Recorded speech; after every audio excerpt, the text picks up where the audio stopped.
పెన్నుకు ప్రార్థన చేయించుకొని పోని వచ్చాం.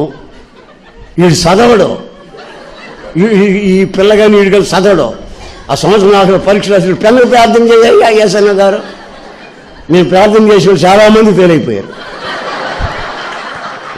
ఆడు చదవడు పెన్ను ప్రార్థన చేస్తే పాస్ అయిపోతారంట. ఏసన్న గారు ఉన్నాళ్ళు ఏమో ప్రార్థన చేసేవాడు, వీడు సంవత్సరం చదవడు, పెన్ ప్రార్థన చేయించుకుంటాడు. అర్థం ఉందండి. ఈ మధ్య సెల్ ఫోన్లు వచ్చాయి. ఒక్కొక్కడు వాక్యం వినడం, దీన్ని పెట్టుకో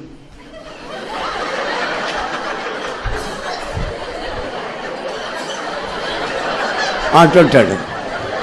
దాంట్లో ఉండే చిప్ ఎంత, దాంట్లో ఉండే